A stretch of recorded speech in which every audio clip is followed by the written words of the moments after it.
Kali ini kita akan bahas sebuah film yang sangat menarik, banyak pelajaran yang nantinya bisa kita ambil. Bercerita tentang seorang bocah pemulung yang menemukan sebuah dompet. Dan ternyata dompet itu berisi rahasia seorang politikus dan kode-kode rahasia di dalamnya yang saling berkaitan. Nah, bagaimanakah perjuangannya untuk mengungkap sebuah kebenaran? Yuk kita langsung saja masuk ke ceritanya.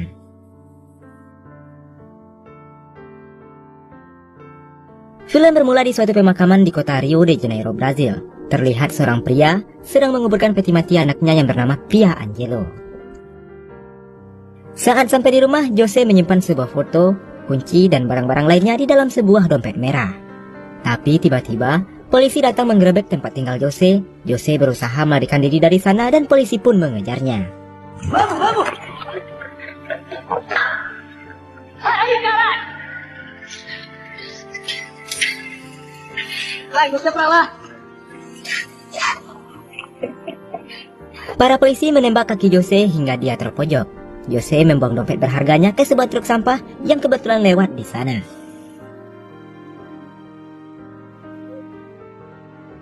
Beberapa saat kemudian truk sampah tadi telah sampai di tempat pembuangan akhir. Seorang bocah pemulung bernama Rafael menemukan dompet yang tadi dibuang oleh Jose.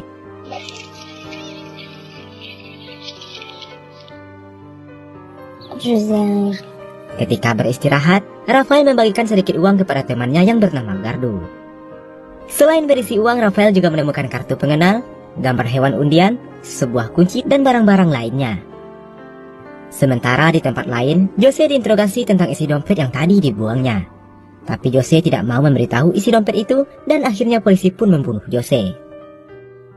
Sementara di TPA, Rafael yang hendak mampir sebentar di gereja, Rafael bertemu dengan guru bimbelnya yang bernama Olivia.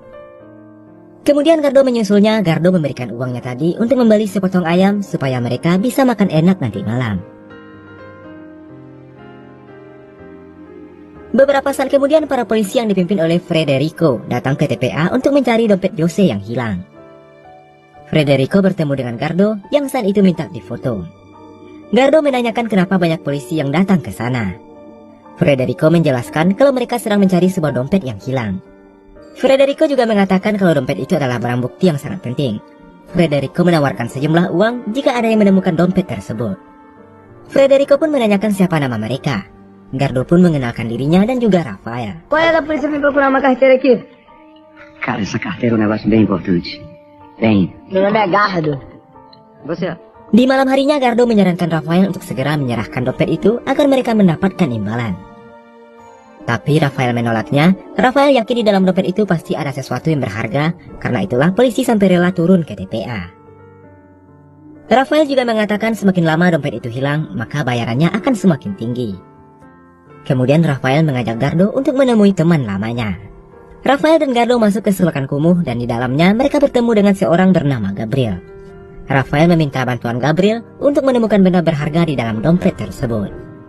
Gabriel menunjukkan kunci dari dalam dompet itu. Kemungkinan kunci itulah yang dicari para polisi.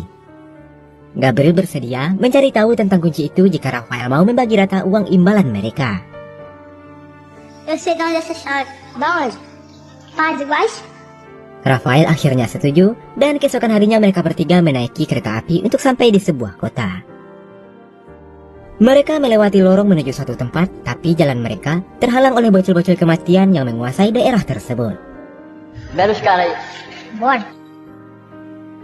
Karena tidak mempunyai uang, Gabriel menyerahkan kalungnya, lalu mereka diperbolehkan untuk lewat.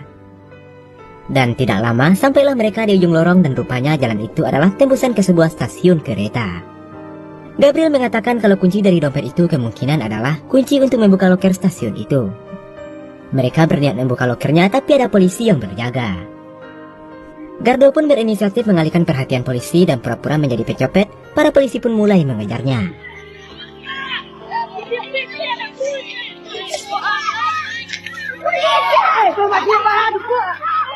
Sementara itu Gabriel dan Rafael membuka loker dari kunci itu. Di dalamnya mereka menemukan sebuah amplop putih.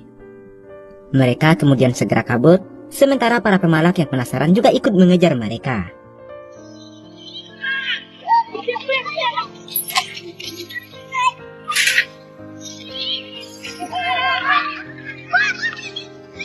Mereka pun berhasil kabur dan bertemu kembali di dalam kereta api. Gardo kemudian melihat amplop yang mereka dapatkan. Amplop itu ditunjukkan pada seorang narapidana bernama Joe Clement di penjara Kova. Mereka juga menemukan surat dan foto Jose Angelo dan anaknya, dan di balik itu juga terdapat angka-angka rahasia. Singkat cerita, mereka pun telah tiba di rumah pendeta Juliar. Diam-diam mereka memakai laptop pendeta Juliar. Mereka mencari tahu profil tentang Joe Clement. Sementara di ruang tamu, Gabriel berusaha mengalihkan perhatian Juliar dan Olivia. Dan dari Google, diketahui Joe Clement adalah mantan pengacara yang kemudian dipenjara karena suatu alasan. Rafael kemudian mencetak informasi tentang Joe Clement, lalu mereka pun kabur dari sana. Sementara di TPA, Federico melanjutkan pencariannya. Federico menyuruh pemulung mencari dompet yang hilang, tapi dompet itu tak kunjung ditemukan. Federico bertanya pada seorang bocah tentang keberadaan Rafael dan Gardo. Bocah itu mengatakan kalau Rafael dan Gardo tidak datang bekerja hari ini. Di malam harinya, Rafael berencana untuk menemui Joe Clement keesokan harinya. Namun tak disangka-sangka, polisi menculik Rafael dan membawanya kabur dari sana.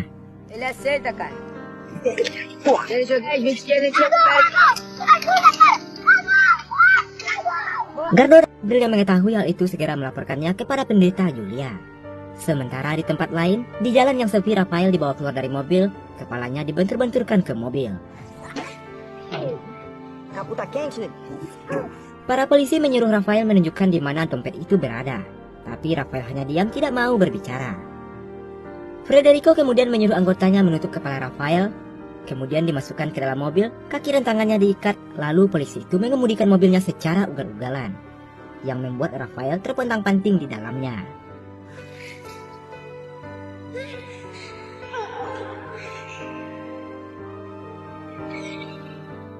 Di tempat lain, Juliar dan Gardo mendatangi kantor polisi. Mereka mencari keberadaan Rafael. Namun polisi yang berjaga bilang tidak ada anak kecil di tempat mereka. Sementara di tempat Rafael yang sudah bonyok dibawa masuk ke mobil Federico. Rafael mengakui bahwa dia menemukan dompet tersebut. Federico lalu bertanya apa saja yang ada di dalam dompet tersebut. Namun Rafael hanya diam dan tidak mau memberitahukannya. Kemudian Rafael dimasukkan ke bagasi mobil. Lagi-lagi polisi membawa mobilnya dengan liar hingga Rafael bonyok kesakitan. Sementara di rumah, Juliar dan Gardo kembali dengan tangan kosong. Mereka gagal menemukan Rafael. Juliar hanya bisa berdoa semoga Tuhan melindungi Rafael. Di persimpangan jalan yang sepi, Rafael diturunkan oleh Federico.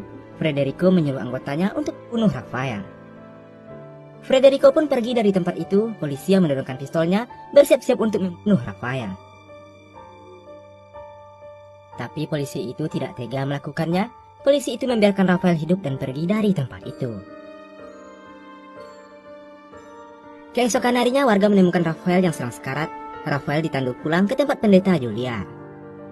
Luka-luka di tubuh Rafael mulai diobati. Setelahnya, Gabriel bertanya apakah Rafael akan menyerah. Rafael mengatakan bahwa dia tidak akan menyerah sampai mati. Di malam harinya, Olivia pulang dan dia terkejut melihat Rafael dan teman-temannya berada di rumah. Gardo dan Rafael menjelaskan bahwa Rafael baru saja dihajar oleh polisi dan Rafael butuh keadilan. Gardo meminta Olivia menemui seorang pengacara esok hari, yaitu kakeknya sendiri. Beberapa saat kemudian, Rafael mengatakan bahwa dia ingat sesuatu. Para polisi sebelumnya membicarakan seorang pria bernama Santos. Gabriel bilang kalau dia tahu Santos. Gabriel mengatakan Santos adalah seorang politikus kotor yang ingin menjadi wali kota di kota tersebut. Santos tinggal di rumahnya yang berada di dekat pantai. Keesokan harinya, Rafael dan Gabriel pergi menuju rumah Santos, sementara Gardo dan Olivia berangkat menuju penjara. Singkat cerita, mereka pun tiba. Petugas sipir melarang Gardo untuk masuk karena masih anak-anak. Namun Gardo mengatakan ia ingin menjenguk kakeknya dan akhirnya petugas itu pun memperbolehkannya. Mereka pun dibawa dan bertemu dengan seseorang. Ternyata orang itu adalah Joe Clement. Gardo memberikan pesan terakhir Jose Angelo yang masih dia ingat. Di surat itu, Jose mengungkapkan kerinduannya pada pamannya yaitu Joe Clement. Jose juga bilang bahwa orang yang memenjarakan Joe sebentar lagi akan tertangkap. Jose berjanji bahwa Santos akan tamat. Jose bilang perjuangan Joe melawan korupsi sebentar lagi akan berlanjut. Jose mengatakan kalau pesan itu sampai kepadanya berarti Jose telah mati. Di akhir suratnya, Jose meminta maaf jika selama ini ia menjadi beban bagi Joe Clement. Como é que você sabe isso? A gente achou uma carta dele, do senhor. Essa carta chegou às suas mãos. Porque eu fui pego no momento de colocar mais peso sobre seus ombros. O senhor já sofreu demais. Ajuda a gente. Sementara di tempat lain di rumah Santos, Rafael dan Gabriel telah sampai di sana. Mereka bertemu dengan seorang tukang kebun. Di sana Gabriel melihat banyak petugas keamanan yang berjaga-jaga. Gabriel bertanya mengapa rumah Santos dijaga dengan begitu ketatnya. Tukang kebun itu mengatakan bahwa Santos baru saja kehilangan barang berharganya. Tangan kanan bos yang bernama Jose Angelo sudah mencuri uang 10 juta real dan membawa barang-barang penting lainnya. Tukang kebun itu menceritakan kronologinya. Di suatu hari, Santos mengadakan pertemuan di rumahnya tentang pencalonannya menjadi seorang wali kota. Santos menyuap pejabat tersebut agar ia terpilih. Kemudian Jose Angelo dipercayakan menyimpan uang dan buku penting Santos di ruang rahasia. Di malam harinya, Jose sengaja merusak kulkas Santos, dan keesokan harinya, kulkas itu sudah tidak berfungsi lagi. Jose pun menyarankan untuk mengganti kulkas itu dengan yang baru. Kemudian di malam harinya lagi, Jose beraksi mencuri uang Santos di ruangan rahasia. Jose juga mencuri buku daftar orang-orang yang pernah menerima uang suap dari Santos. Jose memasukkan semua uang itu ke dalam kulkas. Kemudian Jose membayar kurir untuk mengantar kulkas rusak itu ke rumahnya, dan itulah alasan mula kenapa Jose sangat diburu. Kembali ke masa sekarang, Gardo memberitahu Joe tentang angka-angka yang ada di balik foto Jose. Joe bilang dia tahu tentang angka-angka itu. Angka-angka itu adalah sebuah kode rahasia dari Jose. Fala, seu Clemente. Mark, eu preciso da minha Bíblia. Aí. Eu give you the Bible. Untuk memecahkannya, Joe butuh Alkitab itu, namun penjaga tidak mengizinkannya karena jam besok sudah habis. Penjaga itu berjanji akan memberikan Alkitab itu jika Gardo kembali keesokan harinya. Joe menitipkan pesan terakhirnya kepada Gardo bahwa ia yakin Gardo pasti bisa memecahkan kode-kode dari Jose. Gardo hanya perlu mengurutkan ayat-ayat dan angka-angkanya, maka kode itu akan terpecahkan. Gardo kemudian keluar dari sel dan berniat akan pulang. Namun seorang petugas bernama Marco menghentikannya. Ia meminta tebusan uang 1.000 real jika Gardo menginginkan Alkitab Joe Clement.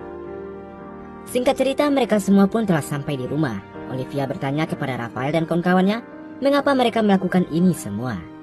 Rafael dan Gardo bilang ini semua untuk mengungkap kebenaran. Kemudian Olivia menawari mereka untuk membuat sebuah rekaman. Mereka pun bersedia. Lalu rekaman itu pun dibuat. Di dalam video itu mereka menceritakan semua kejadian yang telah mereka alami. Seperti Rafael yang dipukuli oleh polisi hingga sekarang. Sementara Federico menerima telepon dari Santos. Dan Santos ingin buku dan uangnya segera ditemukan. Santos menyuruh Federico untuk menghancurkan tempat tinggal Rafael dan kawan-kawannya. Beberapa saat kemudian polisi datang menggerebek tempat tinggal Olivia. Lalu Federico mencari dompet yang selama ini ia cari tapi isinya sudah tidak ada. Federico kemudian mengangkut Olivia untuk diamankan. Dan pemukiman warga semua rumah dibakar oleh polisi. Rafael dan Gardo hanya bisa melihat rumah mereka lenyap dari kejauhan. Kemudian mereka memutuskan untuk kembali ke kota. Mereka berniat mengambil Alkitab dari Marco, namun mereka tidak tahu caranya karena mereka tidak punya uang. Di tengah jalan Gabriel berpisah kemudian kembali pulang. Terlihat warga korban kebakaran yang berbondong-bondong mengungsi ke gereja. Gabriel masuk ke kamar Juliar lalu mengambil uang simpanan Julia.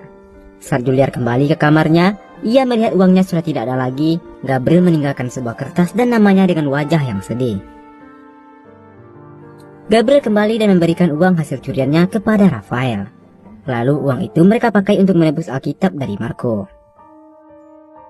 Esok harinya Rafael menyusun rencana yang matang untuk Gardo, kemudian mereka pun berangkat. Mereka bertemu di sebuah restoran. Gardo menebus Alkitabnya dari Marco. Ternyata Marco mengetahui rencana mereka dan Marco pun menahan Gardo.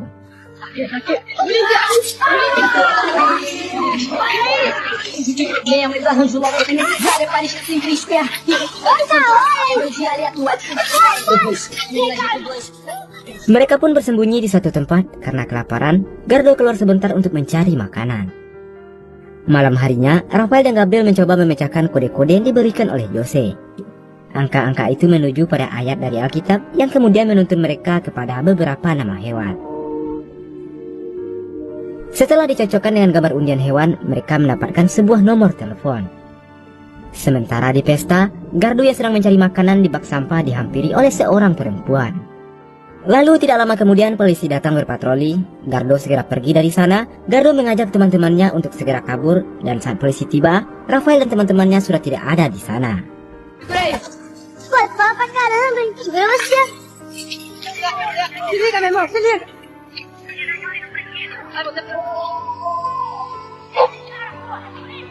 Mereka lalu dituntun oleh perempuan yang tadi ditemui oleh Gardo. Perempuan itu membawa mereka ke pangkalan ojek dan mereka pun langsung tancap gas dan kabur dari sana.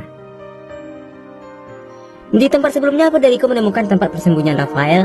Dia melihat angka-angka yang sebelumnya ditulis oleh Rafael.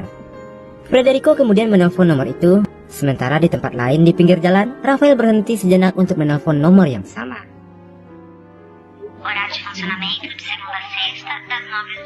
Nomor itu ternyata adalah nomor yang merujuk tempat pemakaman yang bernama Saint Francis. Rafael dan teman-temannya bergegas menuju pemakaman itu. Sesampainya di pemakaman, Rafael melihat petunjuk terakhir dari Jose. Petunjuk itu berupa kalender yang di dalamnya ditandai bulan 6 tanggal 17. Kemudian Rafael mencari kuburan yang berhubungan dengan angka tersebut, sementara di luar pagar tampak Federico telah sampai di tempat itu juga. Sementara di dalam, Rafael sudah menemukan kuburan yang sama dengan petunjuk kalender. Kuburan itu bernomor 17 di blok 6, kuburan yang bernama Pia Angelo yang merupakan anak Jose Angelo.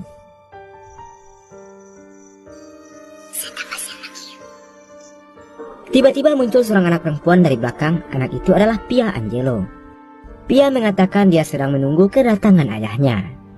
Melihat Pia yang masih hidup membuat Rafael semakin penasaran dan bertanya-tanya apakah isi dalam makam tersebut. Kemudian Rafael pergi sebentar untuk mencari teman-temannya. Namun ketika kembali, Rafael melihat teman-temannya yang sudah ditangkap oleh Federico. Mereka disuruh membongkar kuburan Pia. Mereka mengeluarkan peti dari kuburan itu dan ternyata peti itu berisi uang yang selama ini disembunyikan oleh Jose. Kemudian Federico menelpon Santos. Dia melaporkan kalau uang dan bukunya telah ditemukan. Namun dari belakang Pia membawa beton dan menjatuhkannya di kepala Federico. Rafael mengambil pistol Federico dan menodongkannya, namun dia tidak membunuhnya.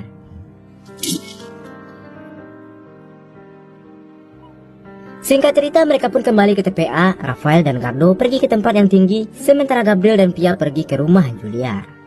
Gabriel mengembalikan uang Juliar yang sudah ia curi. Saat Juliar kembali, ada kertas bergambar kegembiraan yang ditinggalkan oleh Gabriel.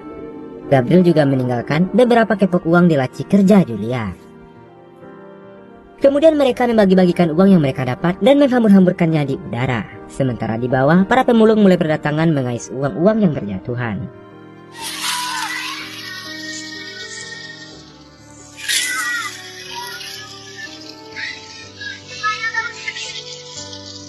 Mereka berempat pun menyewa mobil dan pergi meninggalkan TPA.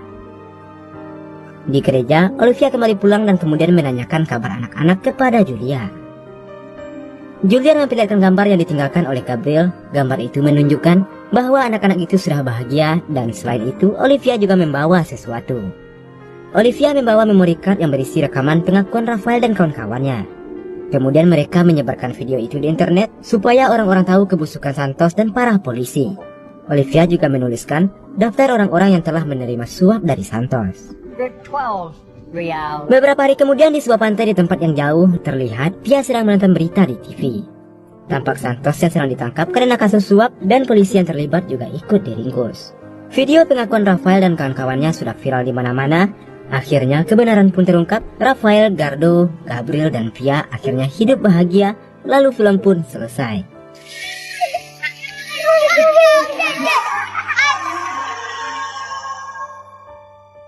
Dari Rafael, Gardo, dan Gabriel kita dapat belajar bahwa memandang seseorang jangan dari luarnya saja. Mungkin mereka bertiga tidak berdasi, tetapi mereka punya sikap peduli dan kebaikan hati. Tidak seperti Santos dan Federico yang memakai dasi tapi gila akan korupsi. Oke, segitu saja video kali ini. Silahkan berikan masukannya. Akhir kata saya ucapkan terima kasih, jaga terus kesehatanmu, dan wassalamualaikum warahmatullahi wabarakatuh.